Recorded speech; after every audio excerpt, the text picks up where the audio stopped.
আপনার দেশের মাঝখান দিয়ে ইন্ডিয়া মহোদয় রাস্তা বানাবে, রাস্তা মানে ট্রেনের রাস্তা, ওই রাস্তা দিয়ে তাদের ট্রেন এক মাথা দিয়ে ঢুকবে আর এক মাথা দিয়ে বের হবে, ওদের বহুত লাভ হবে, বহুত পয়সা বাঁচবে।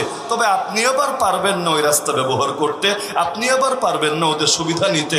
কষ্ট কার না লাগে? আমার দেশ দিয়ে আরেক দেশ খালি নিবে আর নিবে, কিন্তু কিছু দিবে না। নিয়ম তো হলো কিছু পেতে হলে কিছু দিতে হয়, কিন্তু তারা শুধু নিবে আর নিবে আর নিবে, কিছু দিবে না। এক টেনশন।